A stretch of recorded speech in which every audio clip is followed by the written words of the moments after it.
Today is Tuesday, September 28th, 2021, coming up on Roland Martin Unfiltered, streaming live on the Black Star Network.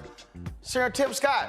Oh, I called BS on him yesterday, how he blamed Democrats for the George Floyd Act not passing. Why did he lie? Why did he contradict himself? And why are the police unions now saying no? Democrats did not want to defund the police. Ooh, I cannot wait to break it down for you.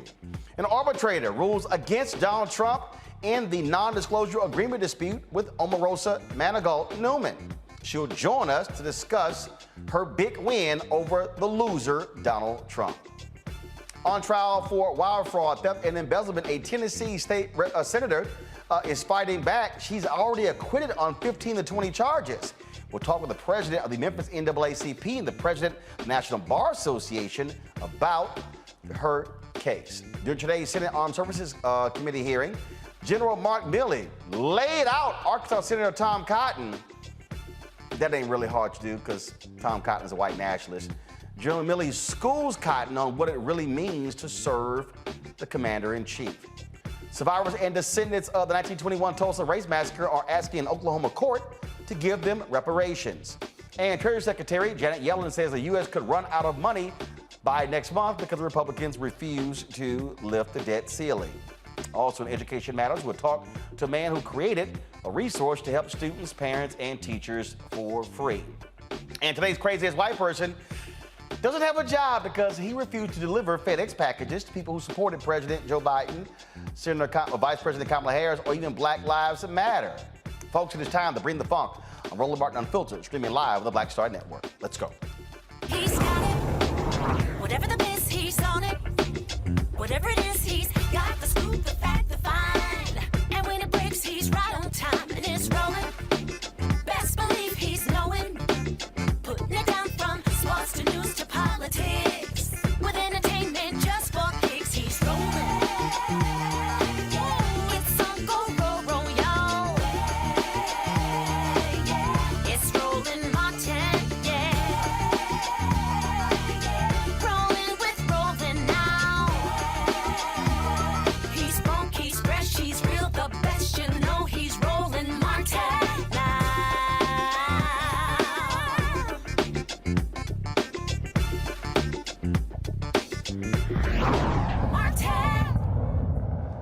All right, folks, on Capitol Hill today, the head of the Joint Chief of Staff, let's just say he had a few words to say to Senator Tom Cotton. Okay, so they had this hearing talking about Afghanistan. Republicans were outraged, and Cotton was like, why didn't you resign over President Joe Biden not taking your advice? This is how Milley responded. General Milley, I can only conclude that your advice about staying in Afghanistan was rejected. I'm shocked to learn that your advice wasn't sought until August 25th on staying past the August 31 deadline. I understand that you're the principal military advisor, that you advise, you don't decide, the president decides. But if all this is true, General Milley, why haven't you resigned? Senator, as a senior military officer, resigning is a really serious thing. It's a political act if I'm resigning in protest. My job is to provide advice. My statutory responsibility is to provide legal advice or best military advice to the president, and that's my legal requirement. That's what the law is. The president doesn't have to agree with that advice. He doesn't have to make those decisions just because we're generals. And it would be an incredible act of political defiance for a commissioned officer to just resign because my advice is not taken. This country doesn't want generals figuring out what orders we are going to accept and do or not. That's not our job. The principle of civilian control of the military is absolute. It's critical to this republic. In addition to that, just from a personal standpoint, you know, my dad didn't get a choice to resign at Iwo Jima. And those kids that are at Abbey Gate, they don't get a choice to resign. And I'm not going to turn my back on them. I'm not going to resign. They can't resign, so I'm not going to resign. There's no way. If the orders are illegal, we're in a different place. But if the orders are legal from civilian authority, I intend to carry them out. Oh, See, that's what happens when you have leaders. Teresa Lundy is principal founder of TML Communications. Dr. Mustafa Santiago Ali, former senior advisor for the environmental justice at the EPA, will be joined later by Amisha Cross. Mustafa, it's so hilarious to listen to these Republicans. Why didn't you resign? It's like, dude, really? Really? I mean, other presidents have made calls where the generals disagreed. This whole notion that, whatever the generals say, let's do, that's how we screwed up Vietnam. Well, General Milley is a G, and I mean that in every sense of the word.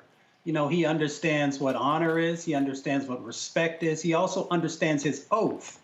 And many seem to be lacking on Capitol Hill in understanding their oath. So to see a man who stands up, who understands that he may be under fire, that the president may disagree with his recommendations, that he's still going to continue to stay in there. He's going to make sure that he's supporting his troops. He's going to make sure that he supports his country, is what you expect out of a general, especially one that is not allowing politics to actually dissuade him or lead him in a different direction. So, I have a lot of respect for General Milley.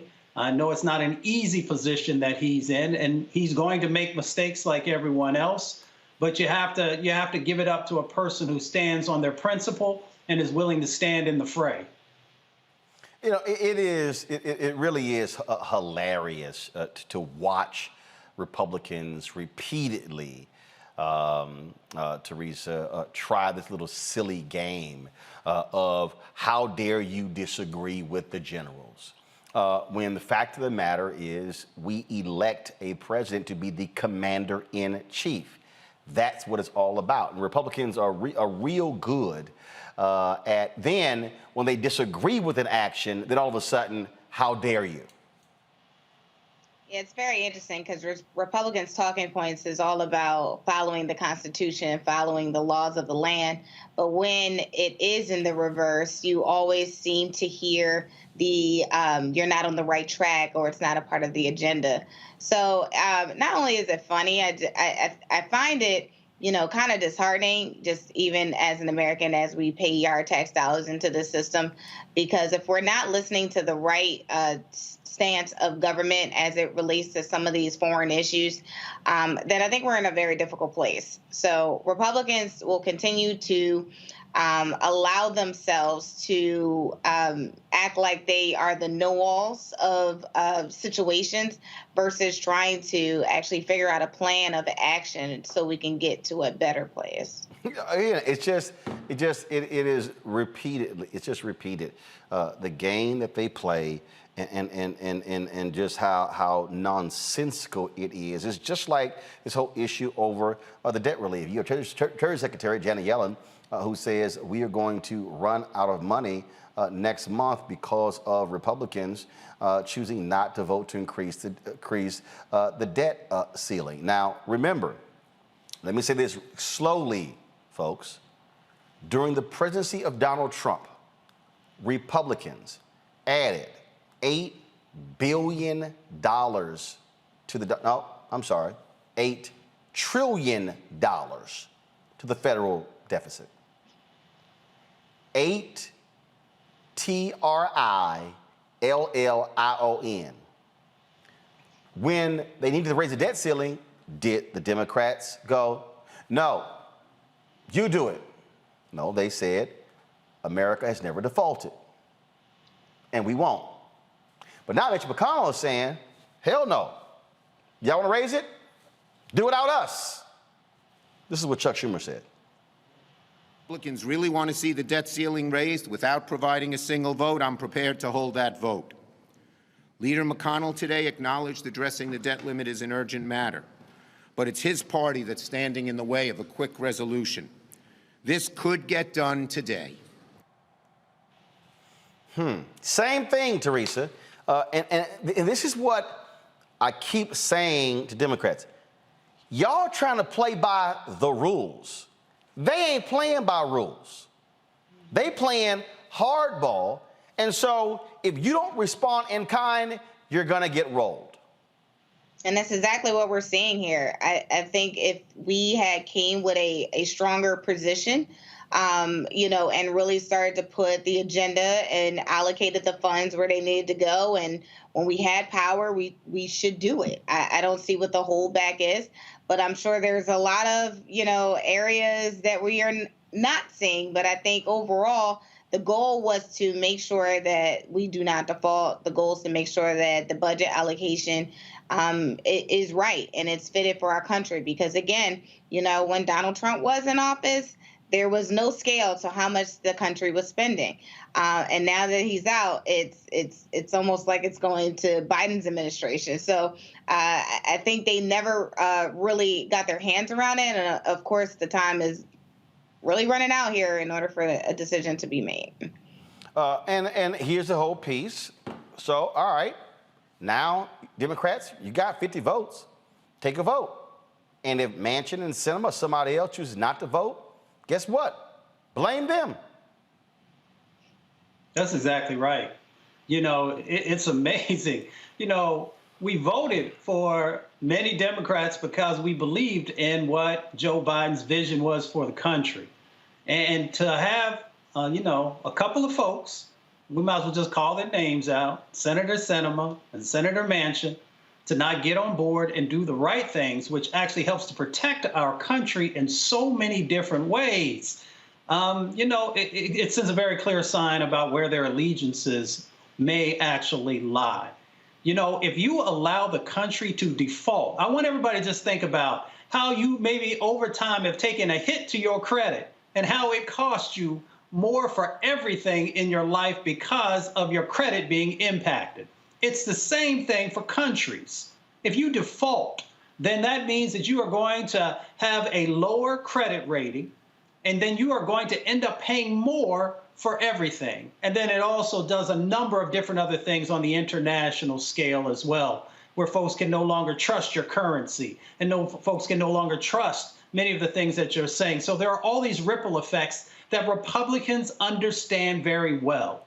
And they understand they didn't want that to happen under Donald Trump, and that's the reason that they gave him a blank check for everything that he introduced. And it's also the reason why they are trying to, as I often say, hit Biden with 1,000 cuts to weaken him, because he has an economy right now that's moving along.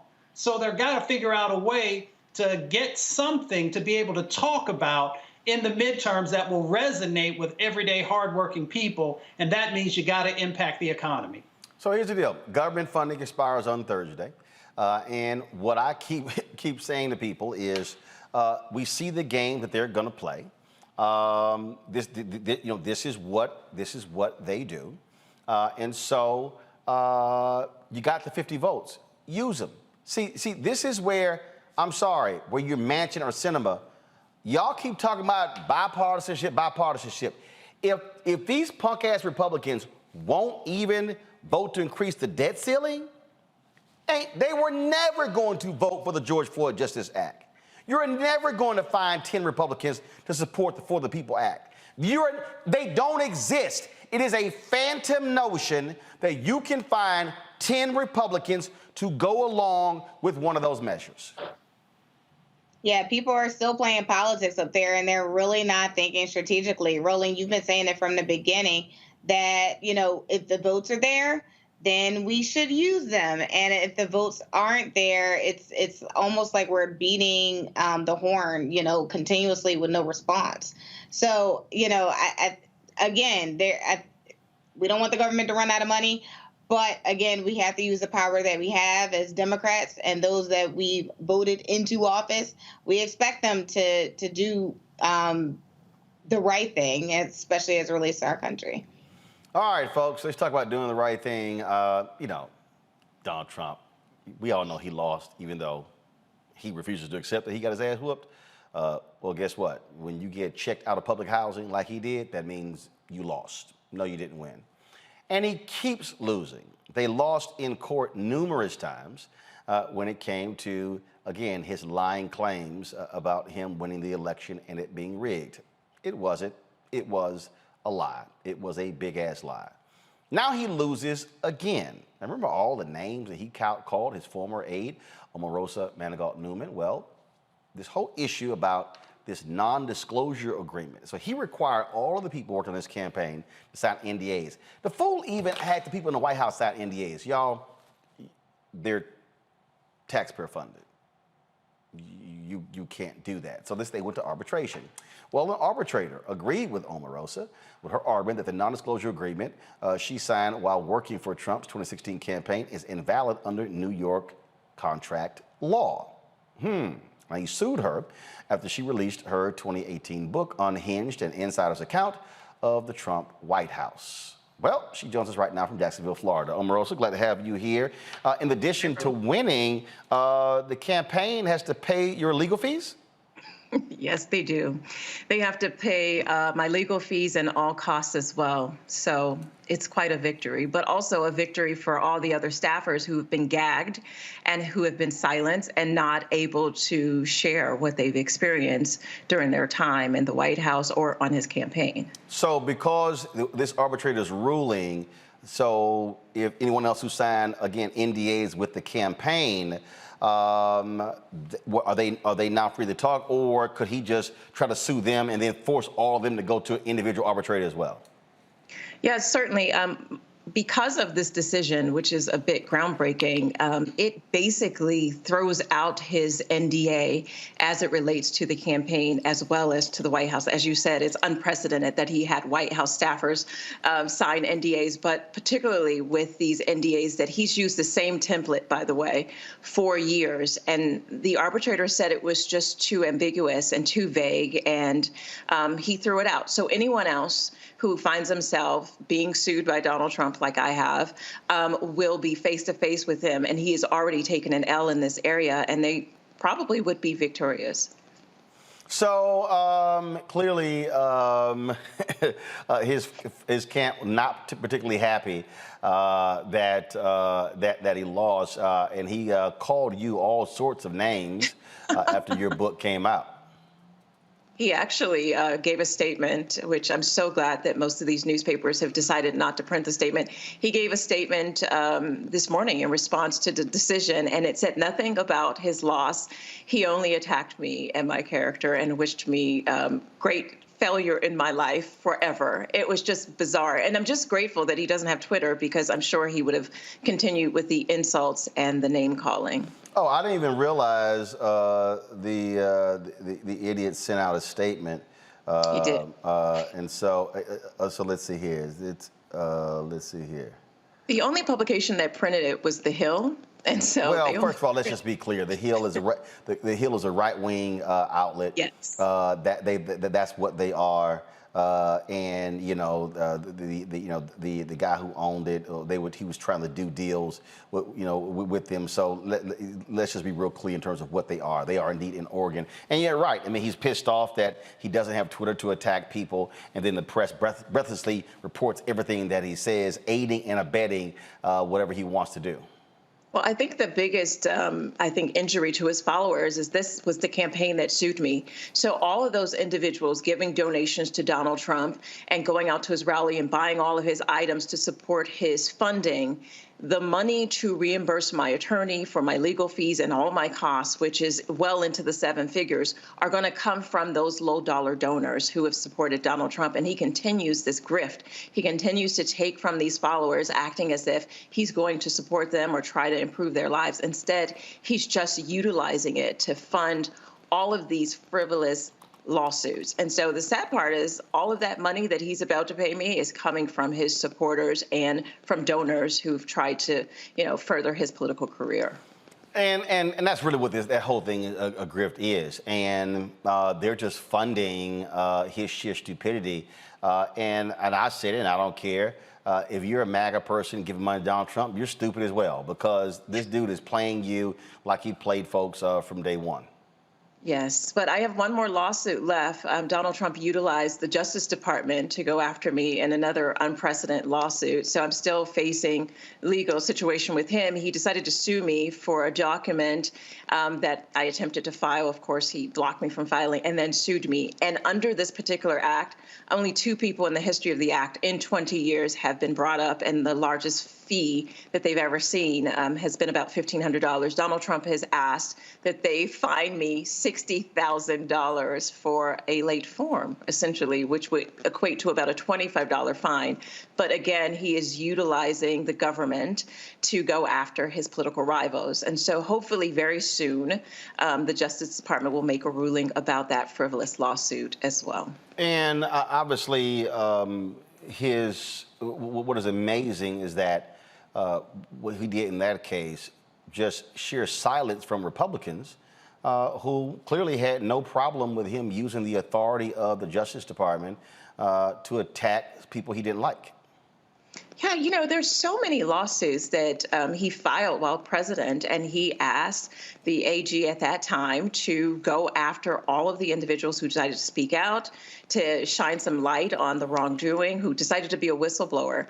And so, yes, he used Justice Department attorneys, he used Justice Department resources, and it's unprecedented. So I'm expecting that that decision will come in the next couple of months. And then once that's done, I can focus on my future, focus on law school, and continue the work that I'm doing here in Jacksonville. So do you, so I'll ask you the last question here. Obviously, he's holding his rallies. Do you think that he definitely plans on running in 2024? Well, that's if his health holds up. I mean, Donald Trump has had problems with his health for years. He, even in the White House, hid, some of the heart conditions that he had and heart issues. The doctors never told the truth about those issues. And I think that the stress and the strain of being on a political campaign, on a presidential campaign, can really wear on him. I think he desires to, but I don't know that he has the health or even the mental agility to do it again. And Roland, I just want to quickly shout out my legal team was made up of 4 people, 3 of which were African Americans. So Joey Jackson, who I know you know, Jay Wendell Gordon, and Erica Jackson, who is also a Southern University graduate, HBCU grad, and then of course John Phillips out of Jacksonville. So I had a great team, but predominantly African American teams that defeated Donald Trump in this arbitration. All right. Omarosa, we appreciate it. Thanks a lot. Thanks, Roland. Bye-bye. All right, take care. Let's bring in my panel here. Amisha Cross joins us right now, Teresa Lundy and Mustafa Santiago Ali. Amisha, there's nothing better than seeing Donald Trump keep taking L's. I absolutely agree, Roland. I think that there was an assumption, at least from Trump camp, that once he left presidential office, a lot of his wrongdoings and misgivings would be swept under the rug, that he had beaten a lot of the things that he was accused of. And thus far, we're just not seeing that happen. It gets deeper and deeper every single day. He's not able to run away from the tragic misgivings and the idea that he was going to steal the election, the workings he did around that, the illegal things that he did at the head of the Trump organization. There's so much when it comes to chickens coming home to roost for Donald Trump that this is just the beginning of what I think will be a very long process of unraveling for the former president. You know, it's the loss after loss after loss. And the thing that's a trip, Mustafa, he's always threatening. He threatens everybody, and it's kind of like, dude, you're a loser. You're a loser. You can call Joe Biden sleepy all day. He campaigned from his basement. He must have whooped your ass from his basement. Yeah, it's amazing. Donald Trump is like an old journeyman boxer who just keeps getting hit in the head and in the gut and keeps wanting to go forward, thinking that one day he could be champ. Well, you can't be champ when you keep getting all these L's. I'm sorry, this is not a Rocky movie. And, Donald Trump is used to being a bully. He's used to beating up on people who he thinks doesn't have power.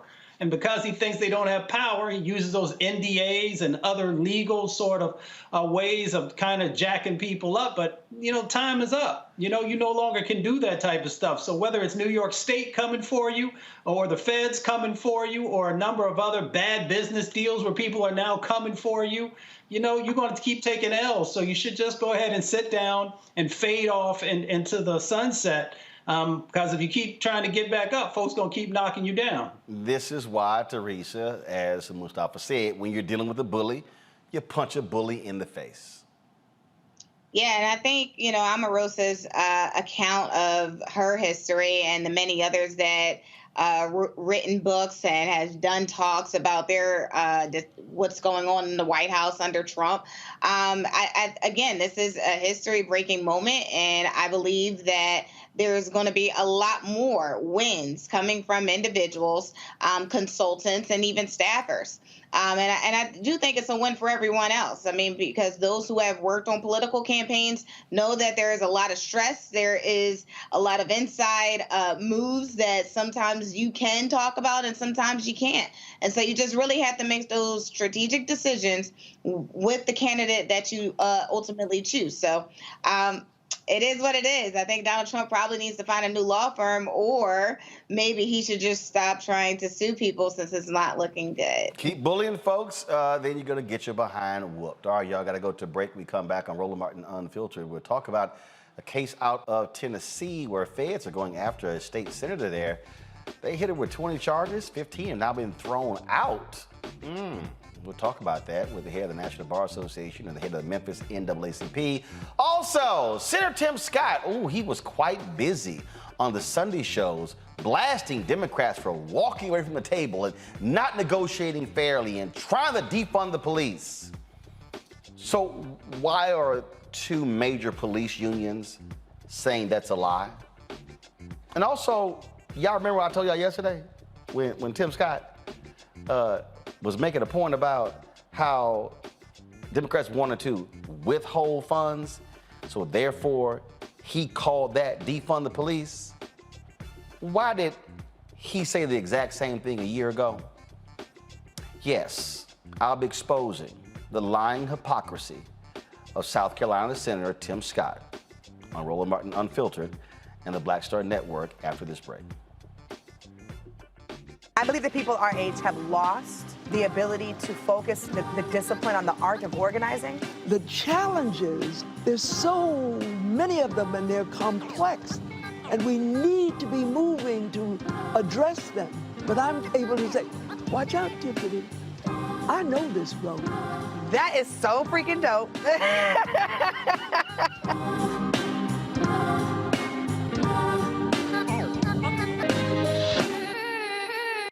Time to be smart. Roland Martin's doing this every day. Oh, no punches! Thank you, Roland Martin, for always giving voice to the issues. Look for Roland Martin in the whirlwind, to quote Marcus Garvey again. The video looks phenomenal, so I'm really excited to see it on my big screen. Support this man, Black Media. He makes sure that our stories are told. See, this difference between Black Star Network and Black-owned media and something like CNN. I got to defer to the brilliance of Dr. Carr and to the brilliance of the Black Star Network. I am rolling with Roland all the way. Honored to be on a show that you own. A black man owns the show. Folks, Black Star Network is here. I'm real revolutionary right now. Roland was amazing on there. Stay black. I love y'all. I can't commend you enough about this platform that you've created for us to be able to share who we are, what we're doing in the world, and the impact that we're having. Let's be smart. Bring your eyeballs home. You can't be Black-owned media and be scared. You dig?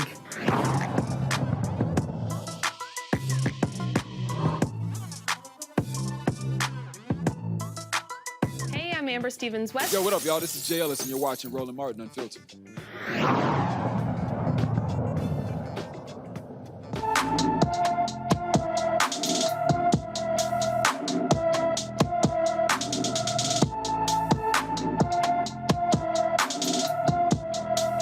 The show going to be the one who is black and missing today is a sister from my hometown of Houston, Texas. 37-year-old Ashley Guillory was last seen in Houston on September 4, 2021. The mother of three was driving a black 2004 Toyota Camry, four-door sedan with unknown paper temporary plates. It was unknown what color, type, or style of clothing she was wearing. If you have seen Ashley Guillory, since her reported disappearance, please, or you don't know about her whereabouts or any information concerning her disappearance, please call the Houston Police Department at 832-394-1840, 832-394-1840, or call Texas EquuSearch at 281-309-9500, 281-309-9500. All right, folks, let's talk about the story that's out of the state of Tennessee. A state senator there was hit with 20 federal charges regarding the use of funds for nonprofit. 20 charges. Well, the trial is still ongoing, but the judge has already thrown out 15 of the 20 charges against State Senator Katrina Robinson. She's accused of using $600,000 in federal funds granted to her health care school for personal expenses. Robinson's attorneys argued that the prosecutor's financial analysis of her documents was flawed.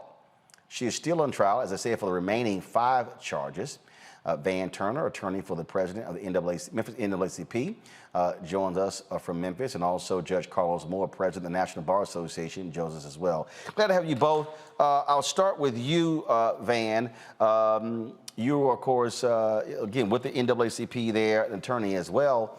And so does not bode well for federal authorities when the judge throws out nearly the entire case, 15 of the 20 charges, before it's even done.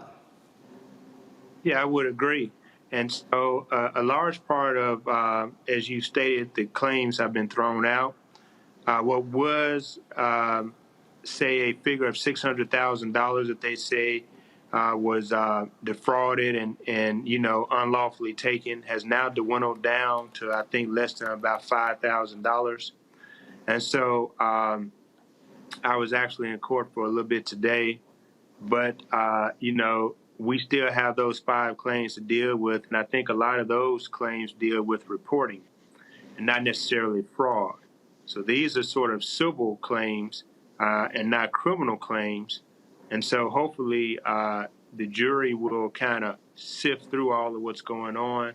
And, if there's a civil fine to be paid, let that be paid, but allow Senator Robinson to return back to what she was doing, and that's really putting qualified healthcare workers into the workforce, which are so sorely needed right now during this COVID-19 pandemic crisis.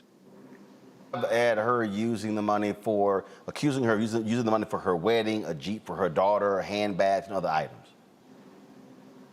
Yeah. So essentially, what Senator Robinson had was a teaching center for nurses, and the students would pay a tuition, and that was the bulk of what the institute received. And then she received a federal grant, which was a stipend or a scholarship that was used to defray some of the costs. So essentially, the bulk of what she profited from was from the tuition payments paid by the students and not necessarily from the government.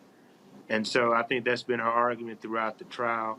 And essentially, once you make a profit, you can do with that profit what you want to do with it. And so as long as she was not taken away from the students, as long as the students were still being educated and getting what they paid for, there was no issue. And so if she wanted to, buy nice things or do nice things, as long as she was not defrauding the federal government, as long as she was taking care of her students, there should not have been a problem. Carlos, what do you make of the prosecutors going after this new Tennessee state senator? I believe they were going after her because she's a black woman that's powerful. We have seen this time and time again when black women, especially black women, get power in this country, they are targeted. And we believe Senator Robinson was targeted just like some of these prosecutors in St. Louis and other places have been targeted. Marilyn Mosby in Baltimore, they are consistently targeted. And as the president of the National Bar Association, I am dead set on standing up for these women.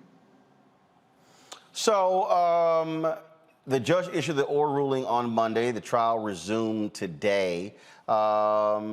how long do you think this is going to go on? And do you think that throwing out 15 to 20 bodes well for her to be acquitted on the final 5 charges?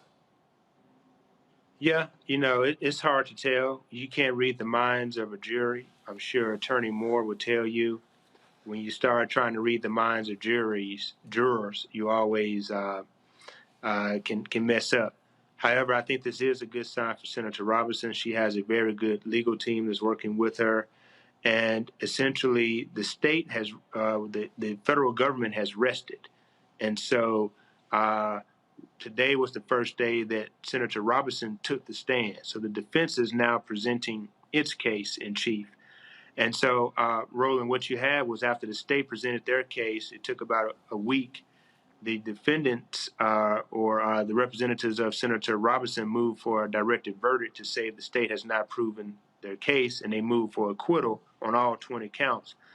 Judge Lippman, who is the federal judge here, sided with Senator Robinson and dismissed or acquitted her of the 15 charges out of the 20 charges. So the 5 charges still remain.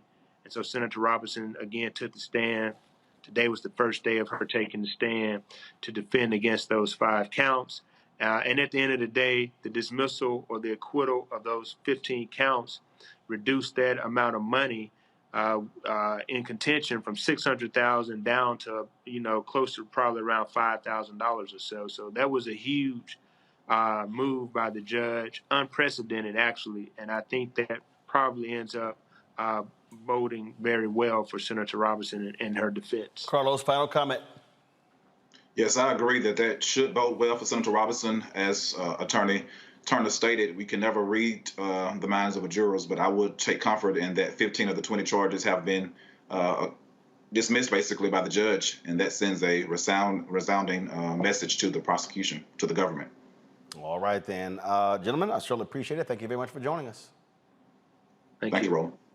This is one of the things that, and we've talked about this many times before, Mustafa, Teresa, as well as Amisha, that when you're a black elected official, and when anything that you're doing with the use of federal funds, I mean, you better make sure every I is dotted, T crossed, because we've seen how they have targeted and gone after and frankly convicted African-American elected officials for things along those lines. And so, I would say to any black politician, hey, always have your stuff, paperwork, everything in order, because we know how this has ended too often for a lot of African-Americans in the past.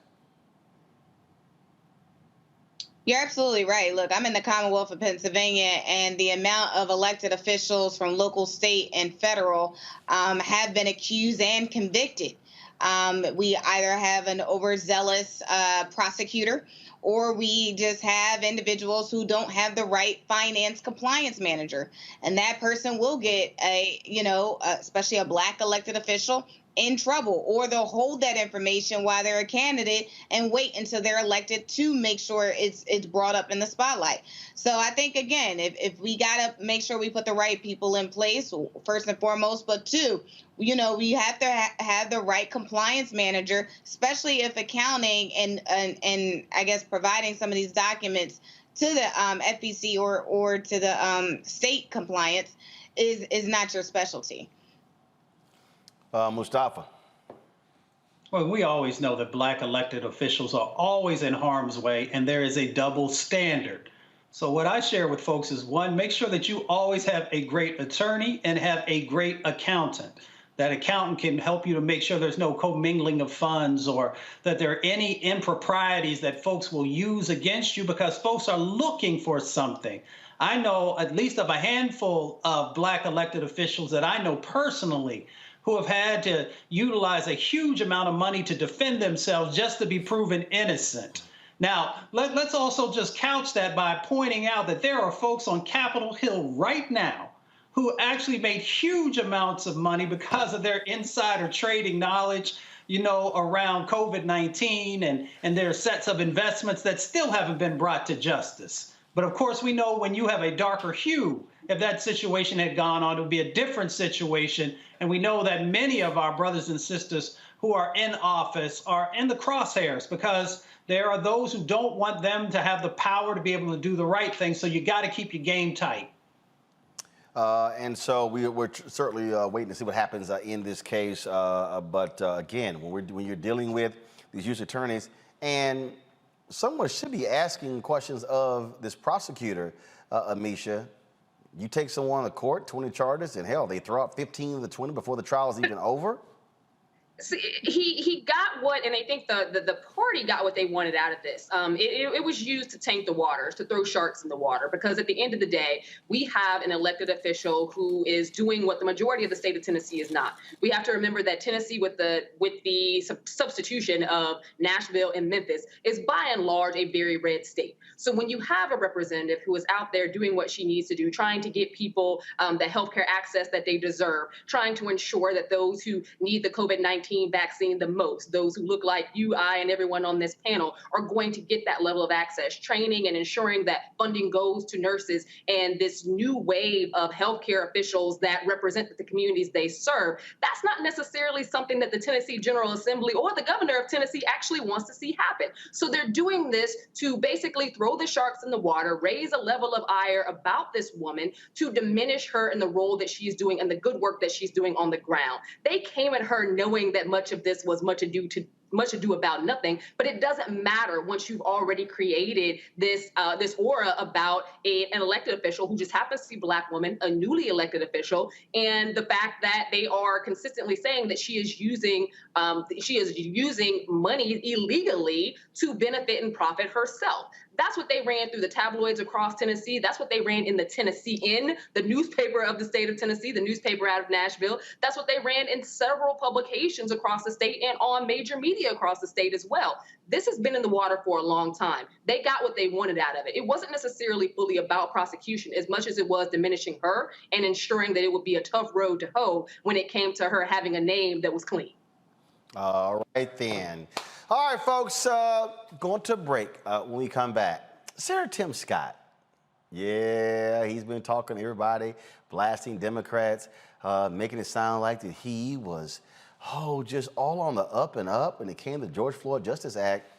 He was lying. We discussed it last night.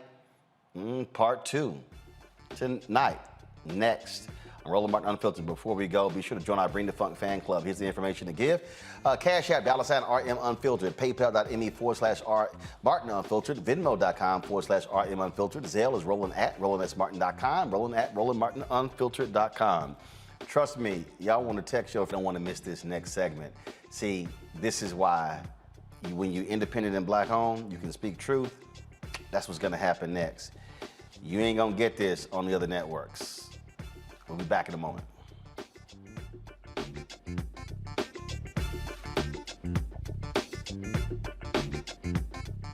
White supremacy ain't just about hurting Black folk. Right. You got to deal with it. It's injustice. It's wrong. I do feel like in this generation, we've got to do more around being intentional in resolving conflict. You and I haven't always agreed. Yeah. But we agree on the big piece. Yeah. Our conflict is not about destruction. Conflict's gonna happen.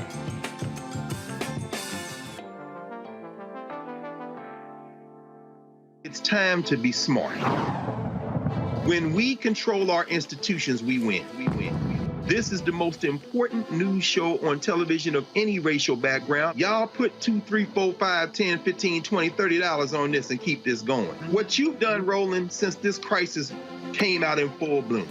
Anybody watching this, tell your friends, go back and look at the last 2 weeks, especially at Roland Martin Unfiltered. I mean, hell, go back and look at the last 2 days. You've had sitting United States senators today, Klobuchar and Harris. Whatever you have that you can bring to Roland Martin Unfiltered to support it, please do, because this information may literally save your life.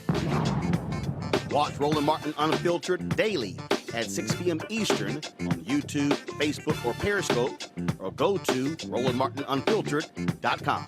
Support the Roland Martin Unfiltered Daily Digital Show by going to RolandMartinUnfiltered.com.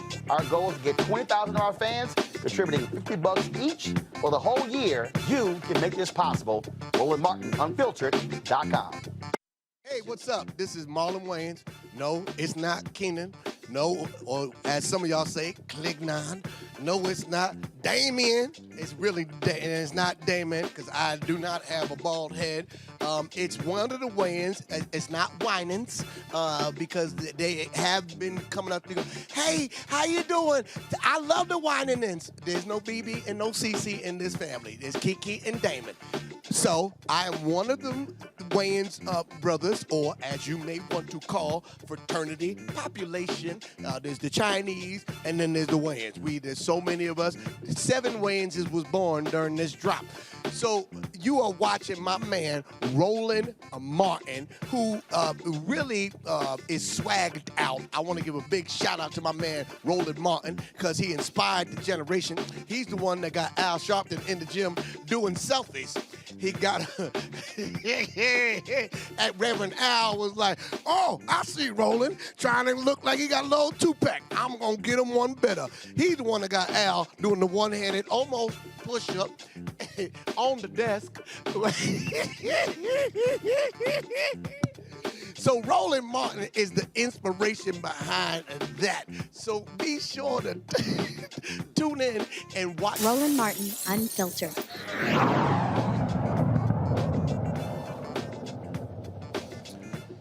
All right, fam, the George Floyd Justice Act is dead because Senator Tim Scott, Senator Cory Booker, as well as Congresswoman Karen Bass, they couldn't come to an agreement.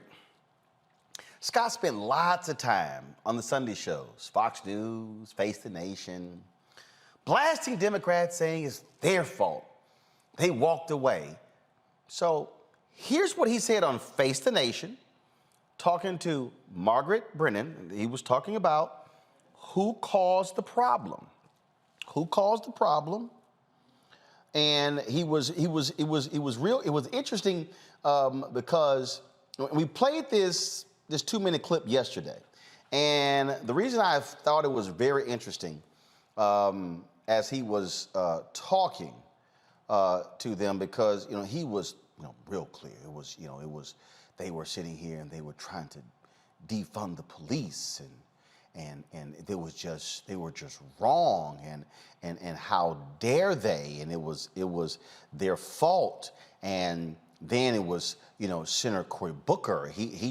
They walked away from the table twice. I mean, he was saying all of those things. Really? Is that what really happened? So here's what we played yesterday. I want you to watch this, but I want you to listen. Okay? Listen to this. Cory Booker, who was your partner in this. Yes. I mean, this started under the Trump administration. It continued under the Biden administration. Exactly.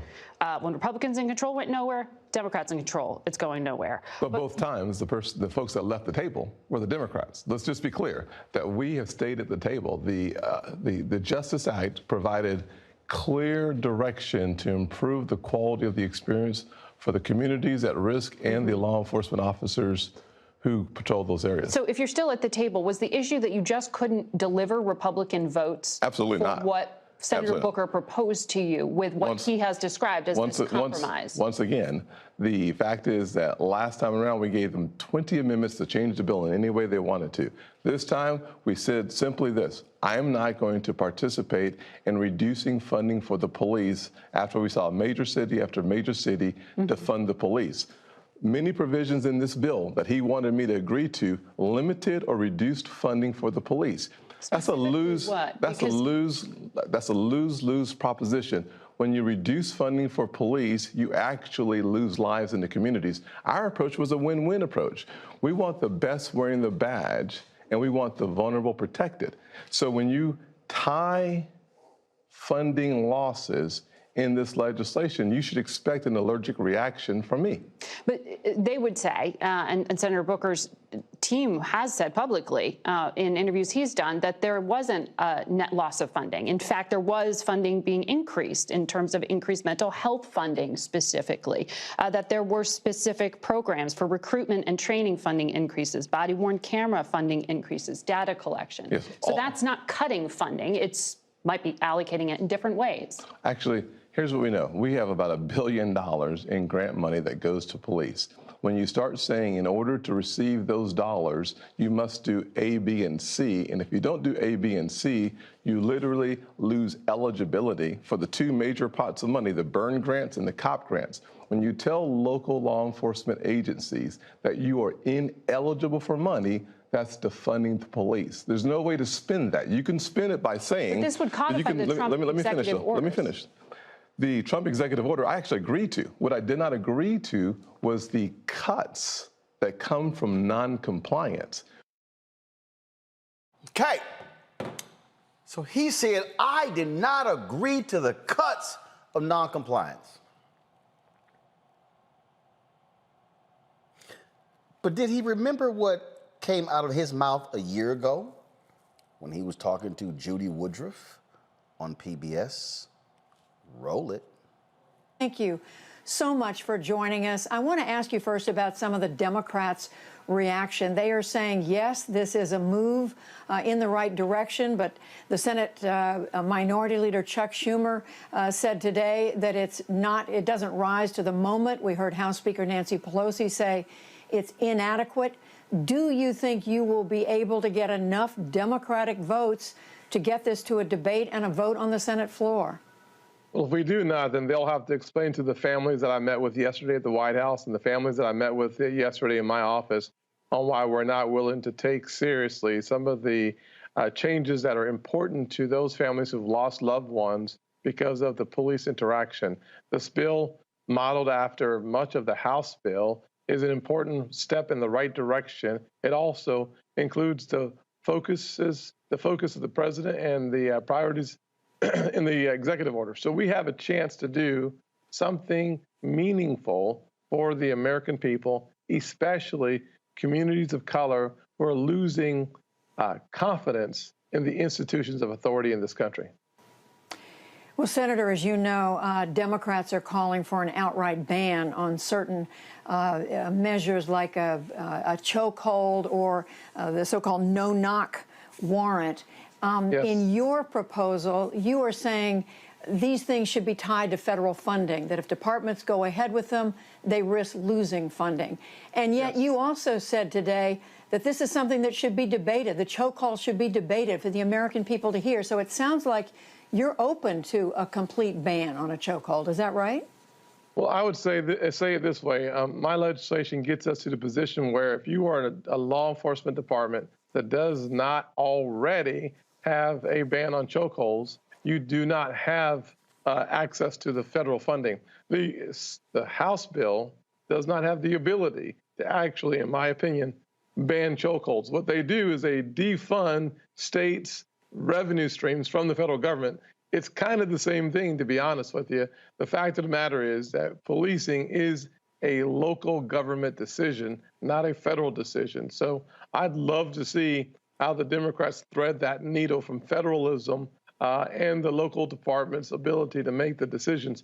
We do that through the refusing to give them the grant dollars. The White House, in their executive order, does the exact same thing through a certification process. So all three levers of government have the same objective. I think we get there if we keep working together, looking for a solution. So I hear a little bit Wait.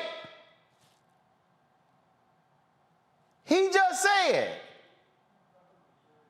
that if y'all don't have it in place, you can't access the federal money. He then said there's a certification process. So if y'all don't go through it, y'all don't get the money. Is that not what he criticized a year later on Face the Nation? When he said that, they trying to defund. I'm sorry, Tim. I just want to be clear. Did I hear you say this? Increases, body-worn camera funding increases, data collection. Yes. So that's not cutting funding. Might be allocating it in different ways. Actually, Here's what we know. We have about $1 billion in grant money that goes to police. When you start saying in order to receive those dollars, you must do A, B, and C, and if you don't do A, B, and C, you literally lose eligibility for the two major pots of money, the burn grants and the COP grants. When you tell local law enforcement agencies that you are ineligible for money, that's defunding the police. Hold up, okay. I need y'all to roll that clip from Judy Woodruff back about 45 seconds. Roll it back 45 seconds, and then I want y'all to hear what Tim Scott said a year ago to Judy Woodruff. Press play. Is a defund states' revenue streams from the federal government. It's kind of the same thing, to be honest with you. The fact of the matter is that policing is a local government decision, not a federal decision. So Democrats thread that new federal funding, enforcement department that does not. Debated. The choke call should be debated for the American people to hear. So it's guys, put it on pause. Go back 30, 45 seconds. See, folks, this is what happens when you forget your last lie and then you go on TV with a new lie. He literally said to Judy Woodruff that if you do not do these things that we stipulate by the federal government, you're not going to have access to the money. He literally said in the Trump executive order, there is a certification process. Y'all, a certification process means if you're not certified, you don't get the money. Press play. And yet you also said today that this is something that should be debated. The choke call should be debated for the American people to hear. So it sounds like you're open to a complete ban on a chokehold. Is that right? Well, I would say it this way. My legislation gets us to the position where if you are a law enforcement department that does not already have a ban on chokeholds, you do not have access to the federal funding. Stop, pause. So you do not have a policy already banning chokeholds, you can't get the money. That's the same thing he criticized. Press play. Does not have the ability to actually, in my opinion, ban chokeholds. What they do is they defund states' revenue streams from the federal government. It's kind of the same thing, to be honest with you. The fact of the matter is that policing is a local government decision, not a federal decision. So I'd love to see how the Democrats thread that needle from federalism and the local department's ability to make the decisions. We do that through the refusing to give them the grant dollars. The White House, in their executive order, does the exact same thing. Stop! We do that by refusing to give them the grant dollars. Is that not defund? He then says the Trump White House does the same thing with the executive order. The executive order he helped write, that he supported. Press play. Certification process. So all three levers of government have the same objective. I think we get there if we keep working together, looking for a solution. So I hear a little bit of give in your position, but let me also ask you about this concept, legal concept, qualified immunity. Stop. See, now, see, again, this is what happens when you lie. Today, this statement came out. Largest U.S. police group appears to counter Senator Tim Scott's argument that Democrats sought to defund police in reform negotiations. Two prominent police organizations, the International Association of Chiefs of Police and the Fraternal Order of Police, appeared to push back against Scott's argument in a statement Tuesday. Though the senator's name was not mentioned, quote, despite some media reports, at no point did any legislative draft propose, quote, defunding the police. In fact, The legislation specifically provided additional funding to assist law enforcement agencies in training, agency accreditation, and data collection initiatives. These provisions would have helped strengthen law enforcement, improve community police engagement, quote, without compromising management and officers' rights, authorities, and legal protections. This, y'all, is the statement right here. I'm going to pull it up. This is the actual statement right here. Right here. So here's what happened. Scott said, well, you need to get the unions on. Booker said, cool. Booker went to these two unions, got the deal. All of us came back, brought it back to Scott, said, they on. Then all of a sudden, the deal got leaked. Then the other unions started yelling and screaming, scuttle the whole deal. See, Scott's been disingenuous. He's lying. At no point did Scott say that the unions were on board. So he goes on Face the Nation, he goes on Fox News, blasting Democrats, saying, oh, they want to defund the police. Here you have two police unions, Fraternal Order Police. We ain't no friends with FOP.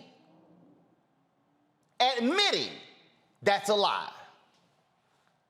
So who will you believe? Y'all also notice Tim Scott would not say specifically, this is what I need in the bill. You know why? Because we had Congresswoman Karen Bass on the show on Thursday. I've talked with others on Capitol Hill. Scott kept moving the goalposts. Scott wouldn't commit. Well, no, I'm gonna need that. Well, no, I'm gonna need that. Well, no, I'm gonna need that. Scott would not even, listen to the Face the Nation, he would not even commit to what was in the Trump executive order. And y'all, he helped support it. This is why he cannot be trusted on this issue. Senator Tim Scott is lying. Either the Democrats wanted to defund the police or the unions are lying. Senator Tim Scott, which one is it? Are you lying or are the unions lying? I'm reading their statement. He won't answer their statement. Because see, y'all got to understand, the moment the lie is told, remember the lie moves around the world faster than truth. So he goes on the shows on Sunday. News Cycle Sunday, News Cycle Monday. They dropped their new statement today. Old news now. The lie was effective. The lie was cemented. He did the interview on Saturday. They released a portion of it on Saturday to gin up attention to watch it on Sunday. That's what he did. So y'all also notice, Senator Tim Scott, why don't you sit down with Senator Cory Booker and do a dual interview? And let's go over what you supported and what you didn't support. Let's go over what deals were brought back to you and deals that you rejected. See, that's what really happened here. He's not going to come on this show because he's going to have to answer these questions. He's going to have to answer not until dancing around these little cute little phrases. He's going to have to answer, no. What specifically did you ask for that the Democrats said no? There were 5 major issues in this bill. 3 of them, the top 3, chokeholds, no-knock warrants, databases. Senator Scott, didn't you support databases in your bill last year? So, no databases this time? Teresa, Abisha, Mustafa, see, this is what happens when you start unpacking stuff, when you start busting folk who lie. When you start saying, but you said this, now there is no, it is a 180-degree difference of what Tim Scott said last year to Judy Woodruff on PBS to what he said to Margaret Brennan on Face the Nation on Sunday.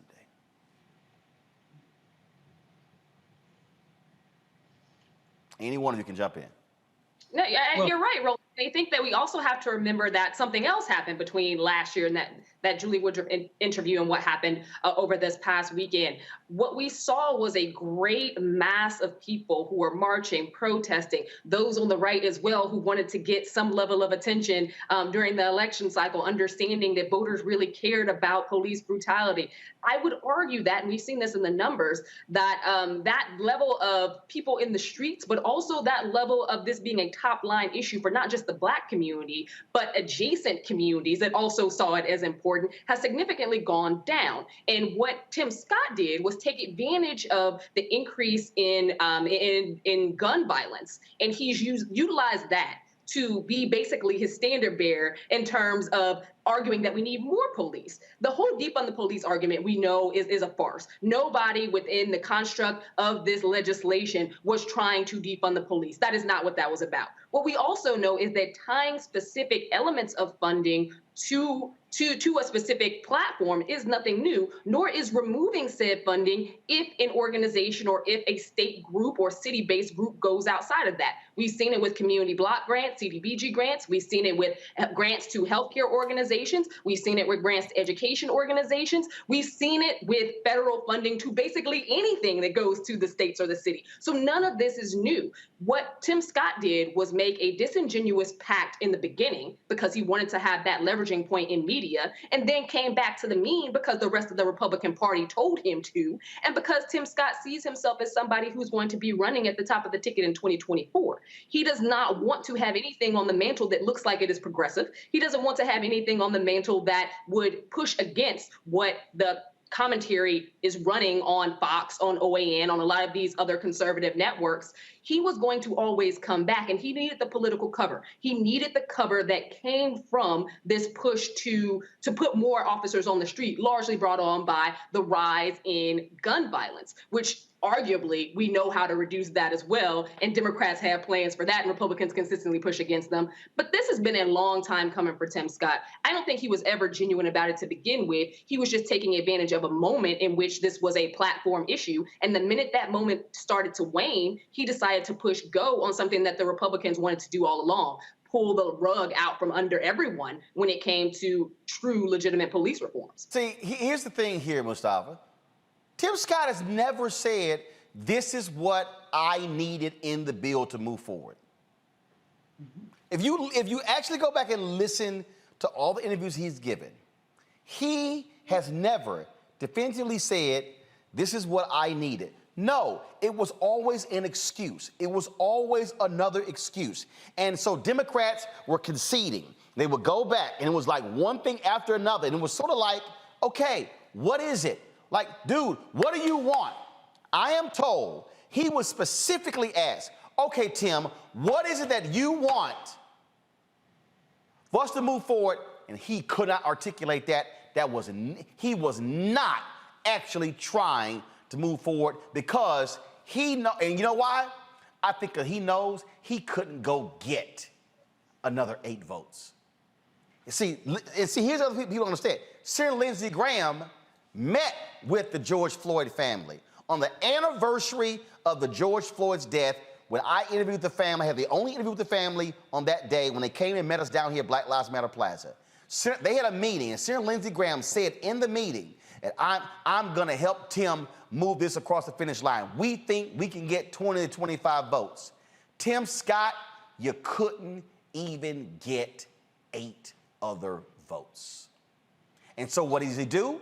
Mustafa blames a Democrat because he failed.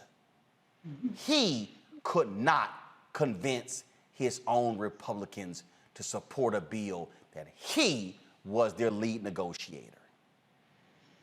I mean, he's exactly right. I mean, you know, he doesn't want to get locked down and have to give specifics because he knows, like you said, the Democrats were willing to do whatever was necessary to get something passed. The country was demanding that something get passed. And, you know, folks pulled his card. And when they pulled his card, he used the Shaggy defense. He said, it wasn't me. And, you know, and he keeps saying it. You know, I didn't say that. I didn't do that. And then when people run the tape, you know, the truth is revealed. So, you know, we know what we're dealing with here. Misha laid it out for you. This is about him preparing himself for the 2024 election. They are going to have either a woman or they are going to have a person of color. And considering when you look at the Republican Party, it gets really thin for the vice presidential slot. So he's not going to step out there. And here's the thing that makes it even worse. If what he shares with us is true about his engagements with law enforcement, he should want to do everything that he can to protect the lives of those who don't have the privilege that he has. You know, if somebody is going to pull you over and you got those license plates on the back of your car that sort of let people know who you are, we all know what's going on a daily basis for everybody else. And then when the unions don't even back up your lie, then you know you got yourself a problem. So now he's going to have to figure out how he's going to clean this up. Because if he doesn't, this will also be a drag on him as he tries to run for future leadership positions, you know, inside of their party. Even though we know that Donald Trump used to be able to say and do anything and continue to reinvent the facts as he moved along, I don't think Tim Scott's going to get that same grace that they gave Donald Trump.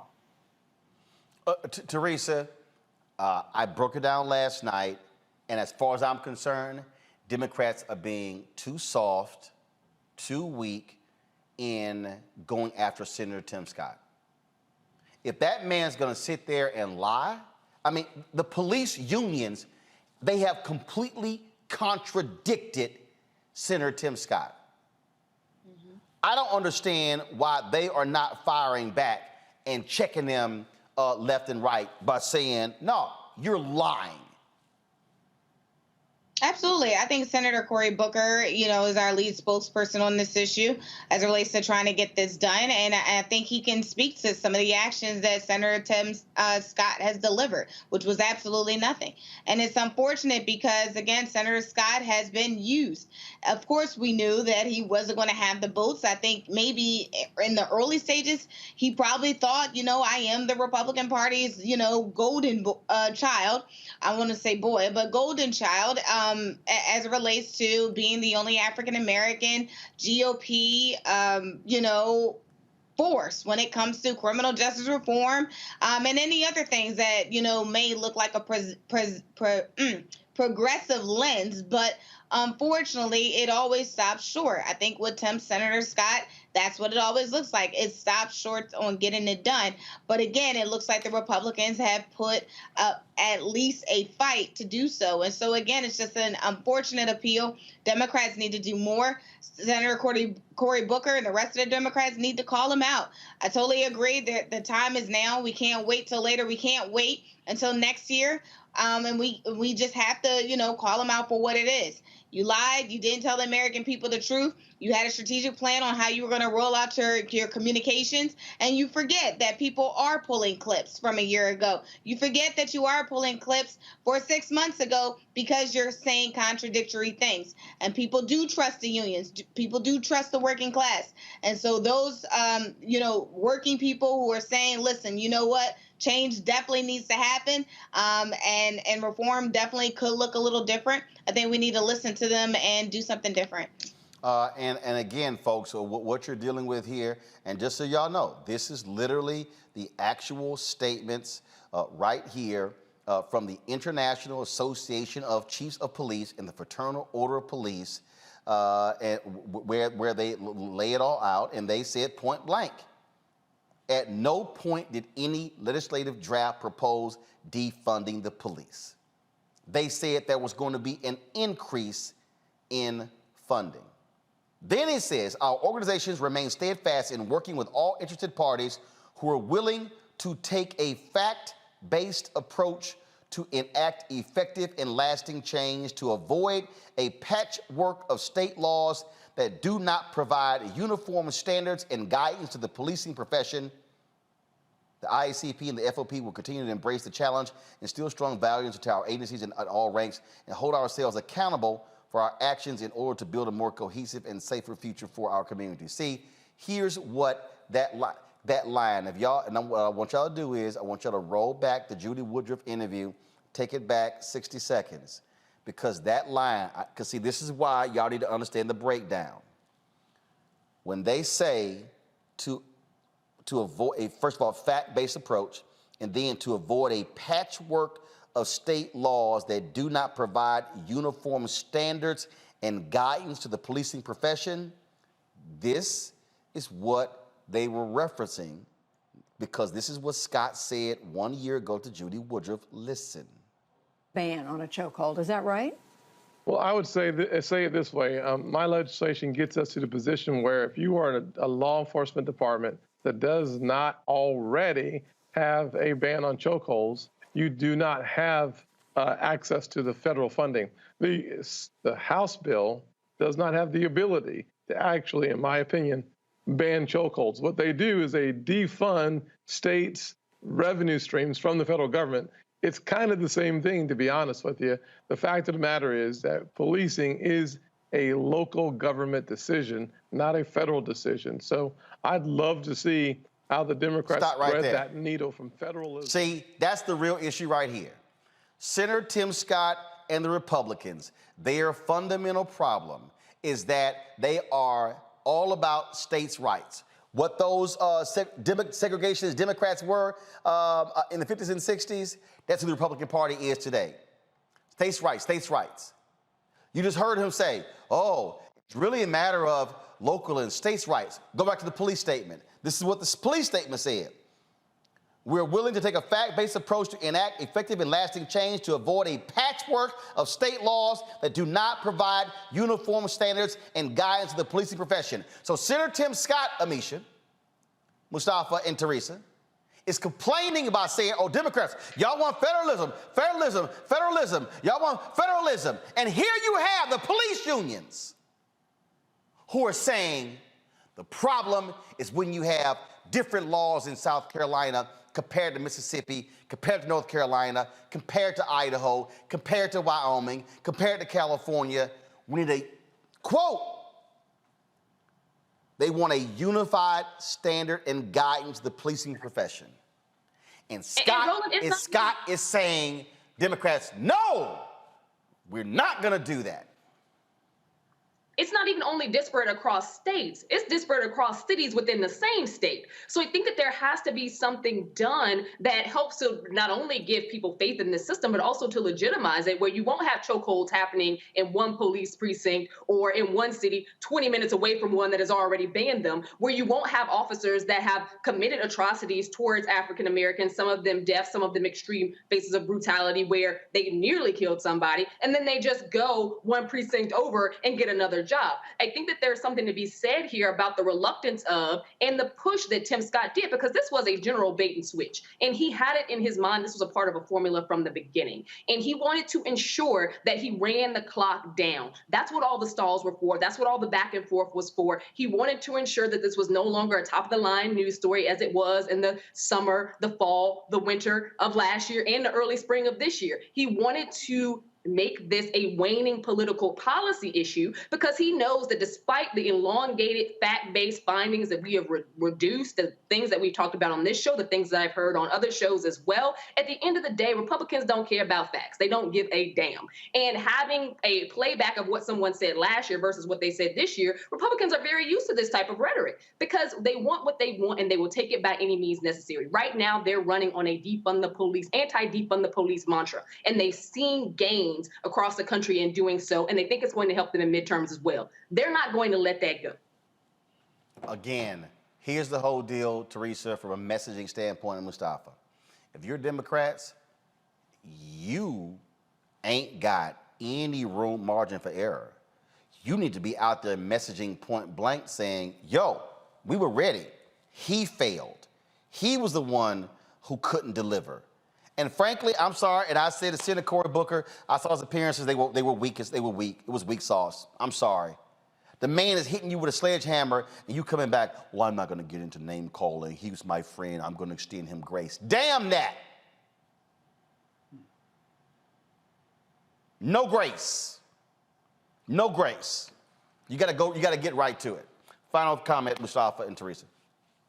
Well, you can't give grace because we got people's lives that are in jeopardy by not having, the consistencies that's in place. I mean, the police, these police departments and unions know that they're going to continue to get sued. So, and all the time that I spent in the federal government, folks wanted consistency. In the states, industries wanted consistency so that they knew what the regulation was. What are the, the lines that we can operate in? And it helps folks to just be clear. So when you don't do that, now, Senator Tim Scott continues to drop the ball. I can go through a number of pieces of legislation that he's worked on where he hasn't been successful. And the things that he was able to work with others to get past hasn't helped people. So this is just another example of failed policies and not being able to deliver on the things that you say that you can do. Well, I sent it to him. I just sent him a text message, Teresa, saying no response what the union said, totally contradicting what you said on Face the Nation. Yeah, he ain't text me back in 4 years. I'm not expecting him to hit me back. But I already know it's still his number, and I'm gonna keep sending it to him because somebody needs to be demanding the truth from him. I agree. I mean, look, if there's a number that we can all text at the same time, please let us know. We'll flood the gates. But I think there is a federal, position that needs to happen. Again, most of these police departments, I think they actually keep it localized.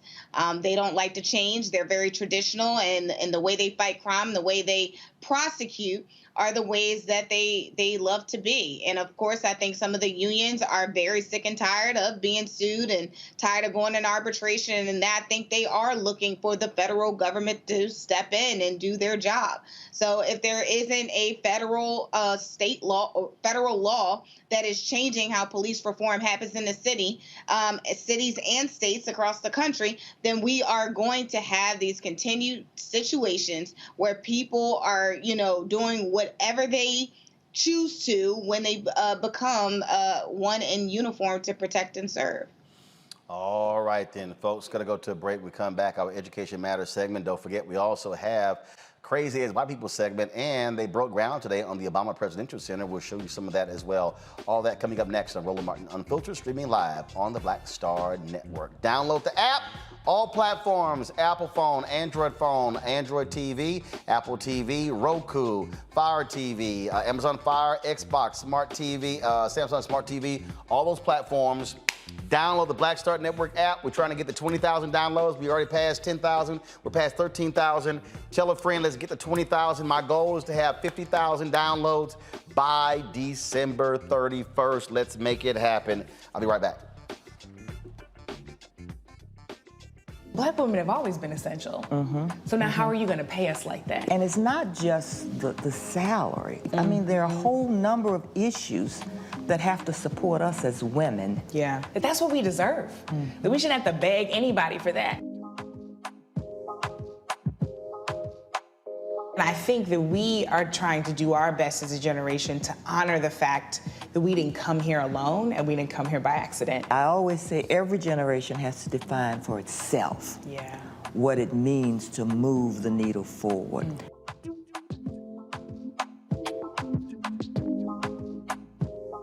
Time to be smart. Roland Martin's doing this every day. No punches! Thank you, Roland Martin, for always giving voice to the issues. Look for Roland Martin in the whirlwind, to quote Marcus Garvey again. The video looks phenomenal, so I'm really excited to see it on my big screen. Support this man, Black media. He makes sure that our stories are told. See, there's a difference between Black Star Network and Black-owned media and something like CNN. I got to defer to the brilliance of Dr. Carr and to the brilliance of the Black Star Network. I am rolling with Roland all the way. Honored to be on a show that you own. A Black man owns the show. Folks, Black Star Network is here. I'm real revolutionary right now. Roland was amazing on there. Stay black. I love y'all. I can't commend you enough about this platform that you've created for us to be able to share who we are, what we're doing in the world, and the impact that we're having. Let's be smart. Bring your eyeballs home. You can't be black-owned media and be scared. You dig?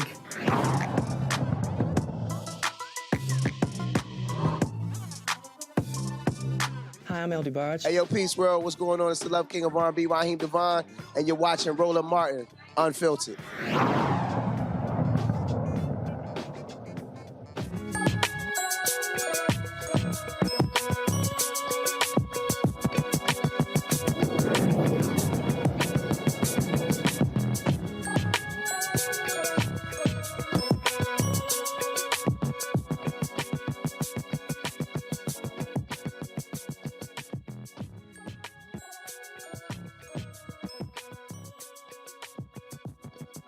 Should be back. All right, folks. Now let me break it down again. A new study shows that students of color in high poverty areas had a lower achievement rate during the 2020-2021 school year. COVID. Khan Academy is focused on offering free resources to parents and teachers to keep students on track. Here, joining us now is Sal Khan, founder of CEO of Khan Academy, out of Silicon Valley, California. All right, glad to have you here. So, COVID obviously screwed everything up. School districts were exposed. They were not ready. You had students who couldn't afford computers, didn't have Wi-Fi, didn't have pads, all this sort of stuff along those lines.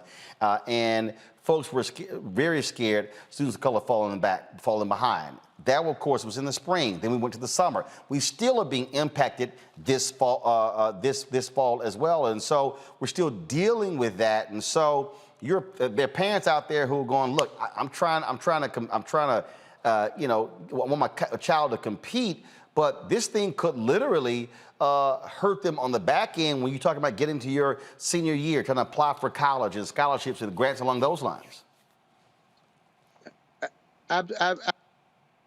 Absolutely.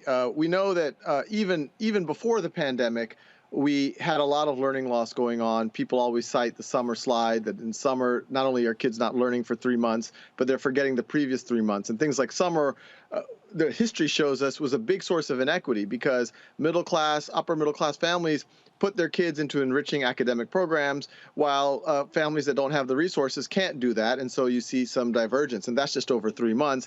As you just mentioned, this has gone over 18 months. And this is a situation where everything had to be at home. The digital divide just exacerbated things. And we know what the situation was pre-pandemic because of all of this learning loss. 70% of all kids who go to community college, they don't even place into college algebra. And college algebra is really 10th grade math. They have to essentially get remediation at the 6th or 7th grade level. So even though they're taking 8th grade, 9th grade, 10th grade, 11th grade math, they have to take 6th or 7th grade because they have so many gaps in their knowledge. Even kids who go to four-year institutes out here in California, 65% in the Cal State system.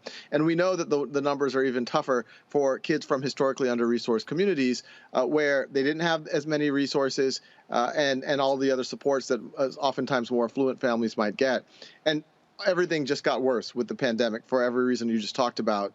Now, what we try to do at Khan Academy is we're trying to give the tools that either a family can leverage on their own or that a teacher could use so that they can reach every student where they are. Even before the pandemic, every teacher knows that there's 30 kids in the room, they're all in different places, but the only thing they know how to do, because it's difficult without any support, is teach to the middle. Even though you're leaving behind half the kids, and half the kids might not be fully engaged, we want to give away free tools. Everything I talk about, it's not for profit. There's no catch. It's funded by philanthropy. It's the most studied platform in the world. Hundreds of millions of folks use it.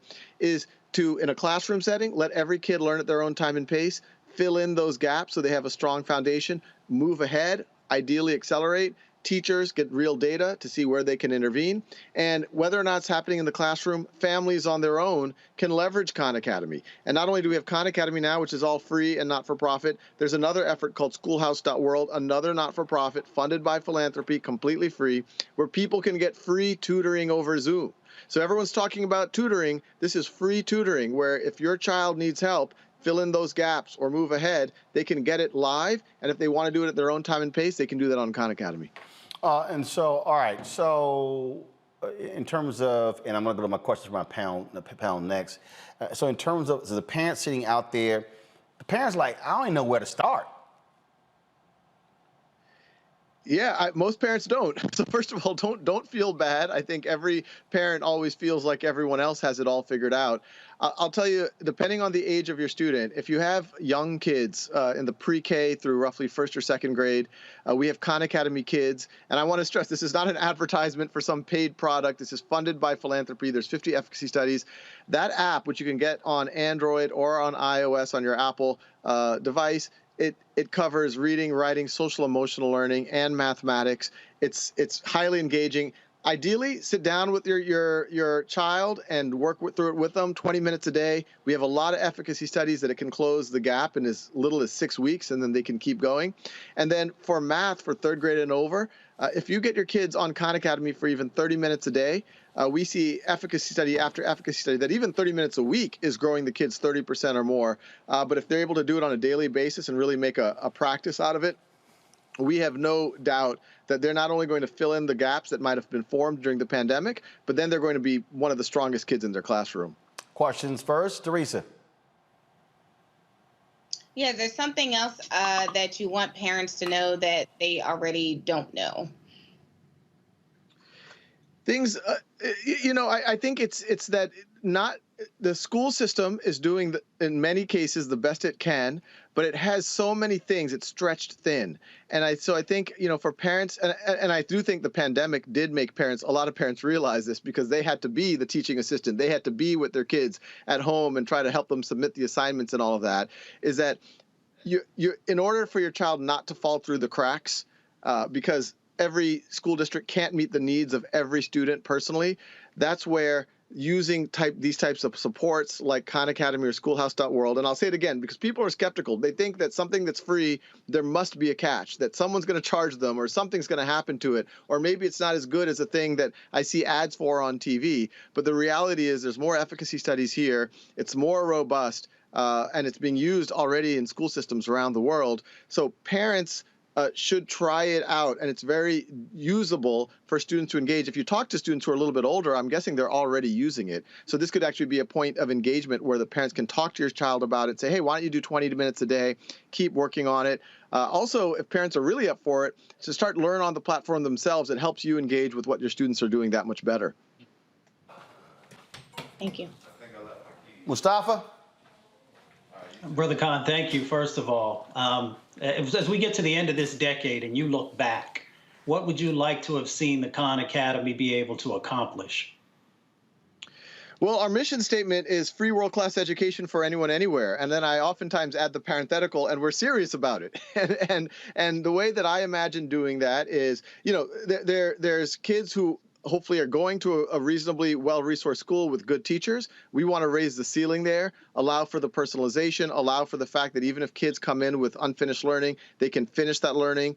But we also know that there's a lot of kids, if we think globally, who might not have a school at all. But even here in the United States, kids might go to a school, but we know that a majority of minority schools in the United States do not offer some of the courses that we would consider table stakes, courses like Algebra 2, courses like physics, courses like biology, or even where it is offered, there's often, I would say, a deficit bias, a deficit mentality. There's a lot of research that backs this up, where the system might not think that these kids are as capable. And this is where a tool like Khan Academy can say, no, we're going to give you the same expectations. It's mastery-based. Take as much time as you need, but eventually master the concepts. So we want to do that. We already have a strong offering in math. We're adding science as we speak. We want to go into the humanities.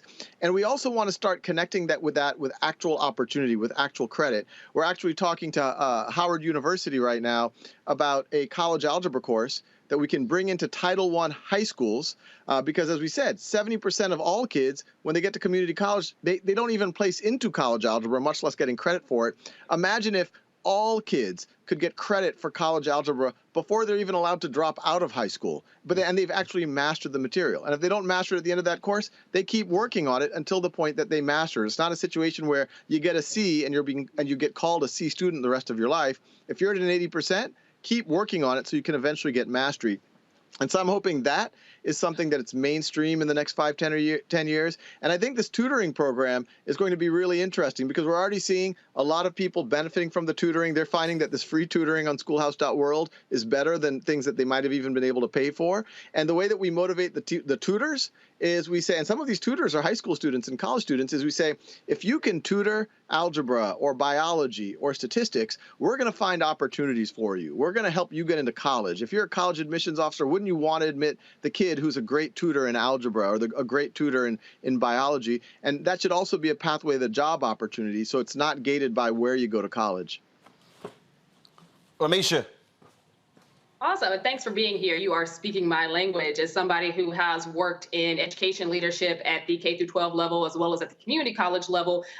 You're really speaking facts here. When I think about things like the brain drain, which happened long before COVID-19, COVID-19 is getting a lot of credit for things that have been existing in the public school system for a very long time. How do parents and schools work to eradicate what we've already seen in terms of kids who've been basically left behind, many of which grade levels behind, despite the fact that they're still getting passed on? We know this because we know the scores in math, we know the scores in reading and writing, and there was a statistic that came out just last week that in 2024, 2025, we are going to have up to 86% of young people who are functionally illiterate. So there's something else going on. We talk about math and science a lot, which obviously STEM matters, but what we don't talk about as often is literacy. And we're walking into a population of young people who, quite frankly, cannot read and write. What types of platforms are you working on to address that as well? What is out here for parents? Absolutely. And, second place to the college math remediation problem is the college writing problem. And that just shows an issue, even for the kids who don't go to college. It shows exactly what you're talking about, how big the deficit is, where kids aren't even being able to do the basic reading and writing at what we would really consider a functional level, which is a middle school level. And, what's happening is once those deficits form, unless you do things in what I would call a mastery framework, they're only going to get worse and worse. If I give you a test and you got a 70% on basic exponents, and it just might be, it took you a little longer to get that, you might have had something going on at home that week, the system right now gives you a C- or a D, and then the whole class will move on to the next concept that's going to build on that deficit. You're going to go into negative exponents or equations that deal with exponents. Somehow, and you could be a genius, but you're not going to be able to engage with this next thing when you have that deficit, that gap that's sitting there. And so the solution in our minds is, instead of just continuing to go through the motions and do this factory model of education that we've had since the beginning of the Industrial Revolution, let's use some modern tools, not as a substitute for the system, but as a way to unlock the system, as a way to start reaching every student where they are. So we need to do that in math. To your point, we hope that Khan Academy, if we can get the philanthropic funding, we hope we can start on reading comprehension on the in the next couple of years. We are doing it. We are the official practice with the College Board around the SAT. And to your point about people in 2024 not being able to read or write, there's even more dystopian statistics. I remember reading a long time ago that to build prisons takes about a 10, 15-year lead time, and it correlates with fourth grade test scores. I mean, if there's nothing, that is the most dystopian thing I've ever heard in my entire life. But it tells you how important it is to get young people at a strong foundation, not just so they can engage in math, but so that their self-esteem doesn't fall apart. I started Khan Academy tutoring family members, and it started tutoring with my 12-year-old cousin at the time, back in 2004, and she was giving up on herself. And she was, quote, lucky to have me be able to do an intervention with her and deprogram a lot of what she began to think of herself. But a lot of kids don't have that. So we have to think about how are the supports to fill in those gaps, make sure their self-esteem doesn't crumble, make sure that they're able to connect with other people and have a strong foundation. All right, then. Again, Sal, where can people go to get more information about Khan Academy? Great. Just people check out khanacademy.org. I encourage people to check out schoolhouse.world as well. These are related, not-for-profits. And once again, some people sometimes think that we're trying to sell something, but this is free, funded by philanthropy, and it's the most recognized and studied platform in the world. So I just want to make sure people know that it exists for their children. All right. Sure, appreciate it. Thanks a lot. Thank you. All right, folks. Today in Chicago, they broke ground on the Obama Presidential Center, slated to open in 2022. Here's some of what took place. It's been a long time coming. We had originally hoped to hold a bigger festive event, but the pandemic had other plans. So we're keeping this small for now. But to everyone who is watching, including so many who were part of my administration, so many who've worked tirelessly to make this day possible, please know how incredibly grateful I am and how much I am looking forward to celebrating with all of you in person as soon as we can. For us, the Obama Presidential Center means a lot more than just creating a space to house memories from our 8 years in the White House. This investment, this substantial investment in the South Side, will help make the neighborhood where we call home a destination for the entire world. They will be breaking ground. They're breaking ground today. It will open a year from now. It's not a typical presidential library. It's called a presidential center. Unlike other presidential libraries, papers and things along those lines are going to be digital as opposed to hard copies. And so it all begins there in Chicago, and development goes also surrounding areas as a Tiger Woods designed golf course that's going to be also built as well. Been a lot of drama over this presidential center, where a lot of community groups have been saying that that they have not been good community partners, but those lawsuits are beaten back. So there you go. All right, folks. You know what time it is. No charcoal grills are allowed. I'm white. I got you, Carl. Yeah, illegally selling water without a permit On my property. Whoa! Hey! Give us your right. You don't live here. I'm uncomfortable. Well, Vincent Paterno, y'all, worked for FedEx, delivery driver, and he was so arrogant that he posted a video on TikTok saying, if you supported President Joe Biden, Vice President Kamala Harris, Black Lives Matter, I ain't delivering your package in Seattle. Watch this.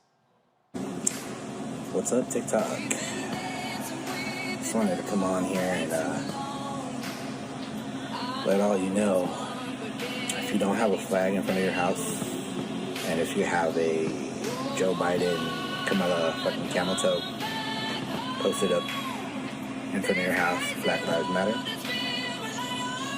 I will not deliver your shit. I will not deliver your shit. I will bring that back to the station. And I'll keep doing that shit. Have a good day. So what happened was, y'all seen this guy named Michael Mack. He's a white director. He, of course, got a hold of this. He has been very successful at outing a bunch of other people. He dropped this video that caused little Mr. Vincent lose his job. Hey, did you hear about this new policy where FedEx won't deliver packages to you, packages you've paid for, based on your political beliefs? Don't take my word for it. Here's a FedEx employee. Just wanted to come on here and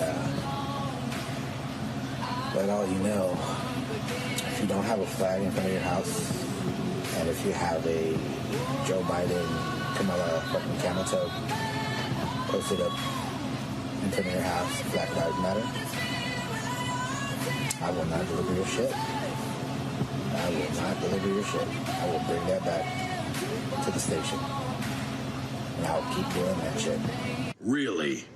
If you even get a whiff that I sport Biden or Black Lives Matter, or maybe even a pride flag, you won't deliver my package. This is a FedEx policy. I assume it must be a FedEx policy.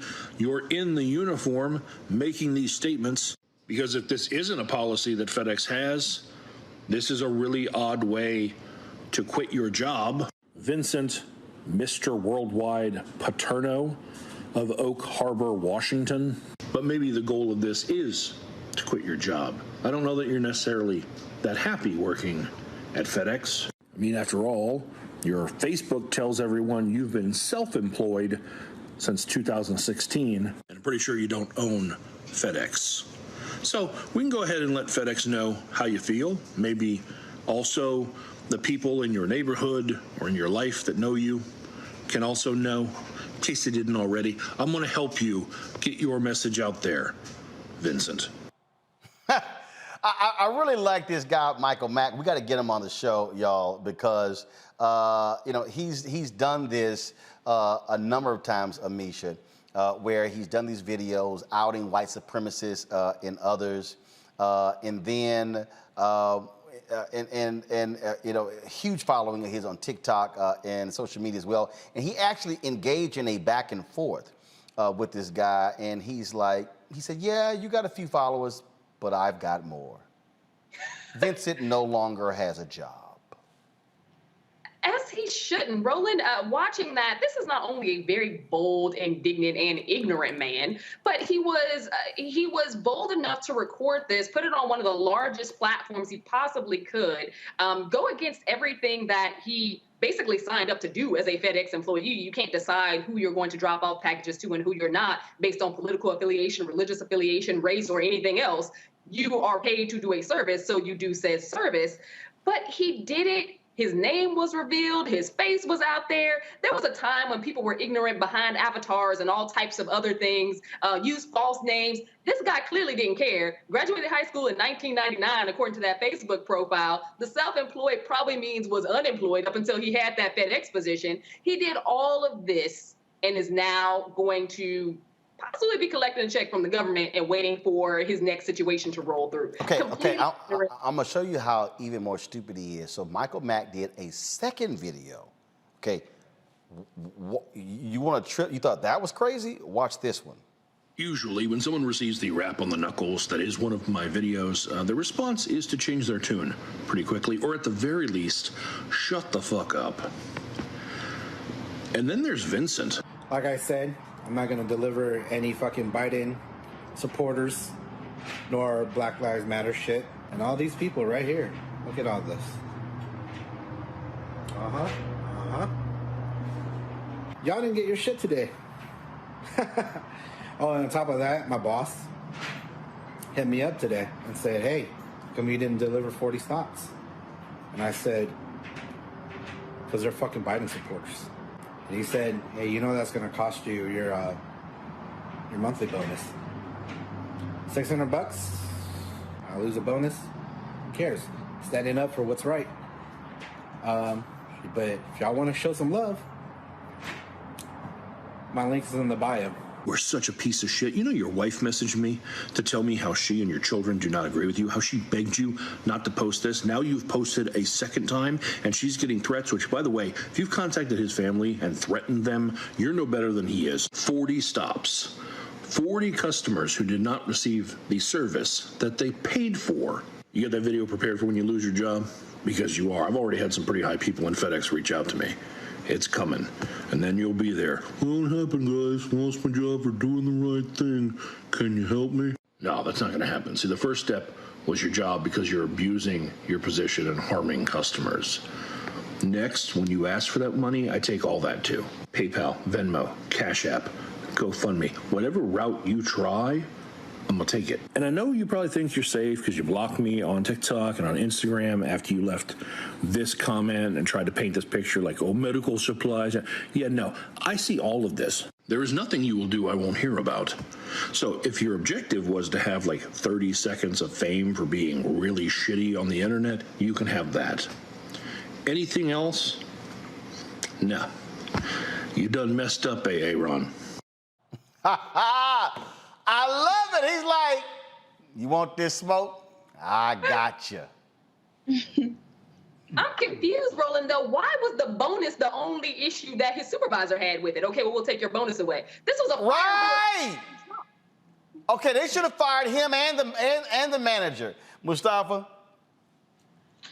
I mean, stupid is as stupid does. You know, it is really, this is going to follow him forever. These folks don't get it. Not only are you going to lose your job, but you ain't going to be able to have a reference. People are going to be looking at you and watching you and following you. And come on, man, if you don't care about yourself, care about your family. It's just, but you know what? I also say that I appreciate people saying and showing who they truly are so you know how you got to deal with them. So, as I often say, hit them in the pockets. The reason I really appreciate what Michael Mack does, Teresa, I don't know if y'all remember, but there was a woman in New York, I think it was in New York, who was arrested, who was peddling fake vaccination cards, and she had an in.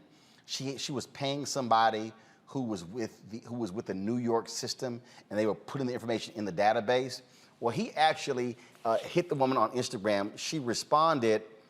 He was the one who turned her into federal authorities, and about 2 weeks later, when they announced this big-time arrest, and that was her. So this guy's a director. Again, I would love to have him on the show. But you want to talk about white allies?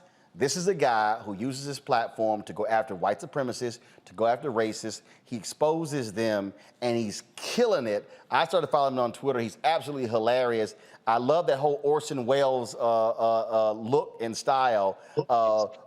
Yeah, my man said, I don't care, I lose my job. And he's like, okay, we're gonna make it happen. And I love when he said, and if you try to get money with a GoFundMe, we're gonna go after every pay service to block you there too. I think there's a bigger problem that I saw, and it had to do with the management of FedEx just saying you're losing your bonus. It's almost like he justified what he was doing. And for me, that's actually a really big problem because FedEx, I get it. It's hard to find workers during these times. Everybody's getting unemployment, and you got to pretty much pay people in order to work for a company these days. But I think the bigger issue is the amount of attention that this person is getting and the amount of privilege and the amount of power he assumes that he has by doing certain things. And I mean, if the flags offend him, what else offends him? Is black people offending him? Is black dogs offending him?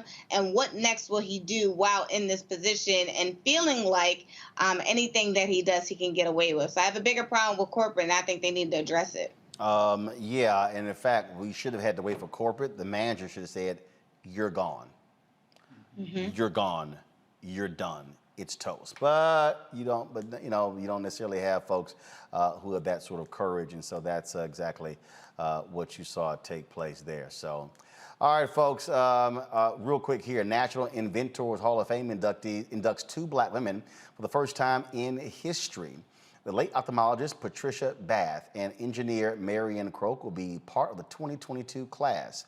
Bath's invention, laser phaco, led her to an easier, faster removal of cataracts. I actually met her at a conference, helping millions of suffering patients and ophthalmologists worldwide. She's also the first black female doctor to receive a medical patent and the first black woman to lead several residency programs. She passed away in 2019.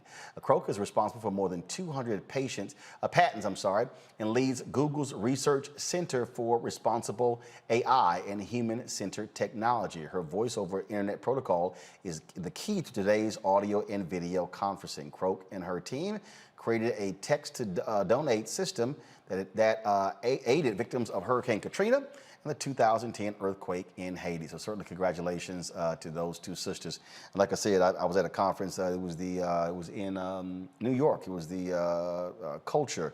Oh my God, what was it? It was in New York. We were at SAP, and it was great. And they told me about her, and so just an amazing sister there. And so we certainly say congratulations to both of them as well. All right, folks, that's it. Mustafa, Amisha, as well as Teresa, thanks a lot. Amisha, I saw your tweet. Apparently, you're becoming a contributor at Black News Channel?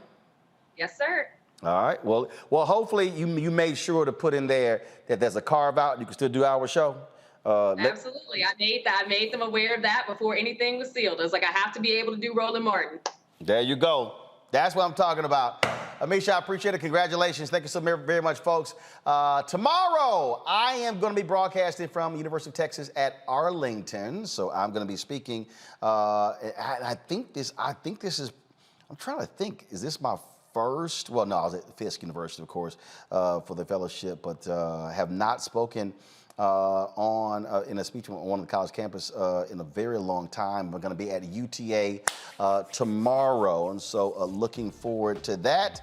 Let me pull up the graphic to show you. It is their 10th annual opening lecture of the Center for African American Studies, the School of Social Work and Multicultural Affairs. I'll be speaking on conditions facing African Americans in the contemporary United States. You have to register for the event in person, and so I'm going to put it on my social media accounts so you can pull the link up. You can also attend the event virtually, and we're going to grab that video as well and stream that on our platforms as well. So I'm looking forward. So if you're in the Dallas-Fort Worth area, come on out. We'd love to see you. Looking forward to that. So I'm going to be on the road the next 10 days. Sunday, I head to Los Angeles. Going with the George Lopez Golf Tournament, playing there on Monday. We'll be broadcasting the show live from Lakeside Golf Club on Monday. Then, of course, we're going to be in LA next week shooting more one-on-one interviews for my new interview series on Black Star Network called Rolling with Roland. Of course, that's how we're going to do it. All right, folks, that is it. Folks, if you want to support what we do, join our Bring the Funk fan club. Again, every dollar you give goes to support this show for what we do. We're building out this amazing studio. My God, we're getting there, y'all. We're getting there. I am so hopeful to be able to unveil it when I get back in studio on October 11th. Cash App is $RM Unfiltered. PayPal is paypal.me/RMartinUnfiltered. Venmo.com/RM Unfiltered. Zelle is Roland@RolandSMartin.com. Roland@RolandMartinUnfiltered.com. And of course, download the Black Star Network app. We want to get to 20,000 downloads. Let me just double check now. I know we're past 13,000. I know that. And so we are, I'm going to give the actual number, 14,021. So we're past 14,000. So let's get on to 15,000. We want to hit 20,000 folks real soon. My goal is to hit 50,000 downloads by December 31st. So please, go pull the graphic back up, please.